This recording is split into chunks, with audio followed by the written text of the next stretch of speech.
So when we come to look at the commandments, the mitzvahs, one of the questions that comes to mind is differentiating between those that make sense and those that don't make sense. And Rabbi Raphael Birdugo, for the Torah portion of Mishpatim, he starts as always with a verse from Psalms, right? King David is going to elaborate and help us understand the Torah. In that way, perhaps, according to Rabbi Raphael Birdugo, King David is one of the first commentators of the Torah. And he brings a verse, Magid dvarav liYaakov, chukav u'mishpatav liYisrael. He relates his words to Jacob, his statutes and judgments to Israel. And the question is, why begin with his words, right? He relates his words, dvarav, and then end with chukav u'mishpatav, his statutes and judgments. What's the differentiation?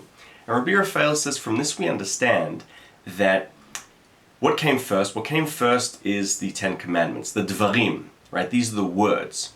And God starts by giving us the more rational, right? The Ten Commandments are rational. We can understand them, by and large. Whereas the Mishpatim, what we see in this week's Torah portion, there are many things. These are the Chukim and Mishpatim. This is what comes later on, that are less, some of them are a little more perplexing and at times even incomprehensible. However, Rabbi Raphael says this comes to teach you, King David wants to teach us not only this hints or alludes to that God starts with the Ten Commandments that can be understood, and then the Mishpatim that sometimes might be less understood. However, it also comes to teach us that just like the Ten Commandments are things you can read and rationalize and understand, there is clearly also an inner logic, a divine logic to the Mishpatim. And this is the way we should grasp this. And he says, you want an example?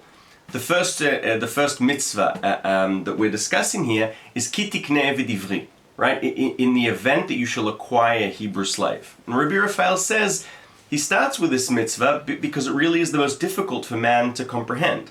By the way, that in itself is fascinating because Rabbi Raphael is not living in the 21st century, he's living in the 18th century in Morocco, and already then he's telling us, the notion of a slave, a human slave, is incomprehensible, is difficult for the human heart, right? Which is interesting. So he says he's going to give this example to explain to us how something that seems difficult to grasp actually makes sense. And he says, what's the big fuss? Right? So we think the idea of buying, acquiring a slave is difficult, but he uses the sages and the Talmud who teach us this person was a slave even before man acquired him. He was a slave of his own evil inclination. What? A man goes and steals, doesn't have money to pay back. His master, he is already a slave to his master, and his master is his evil inclination. So he's already a slave. If he's already a slave, not ki'ilu, mamash, really a slave, then what are you making a fuss about if someone else acquires him because he actually stole from that person? Right? Between him and himself, he's a slave, to his evil inclination is one thing. But stealing from someone, you have an issue of him then becoming slave. And then beautifully he tells us, this is even hinted by the fact that the Torah calls him Eved Ivri, a Hebrew slave. Why not Eved Israeli? Right? Rabbi Raphael talks about the Shofet Israeli, the Israeli judge, which, he has interesting words to say about the role of an Israeli judge, which in today's day and age is very important. But regarding the Hebrew slave, he says, why is he called the Hebrew slave and not the Israeli slave? Very simple.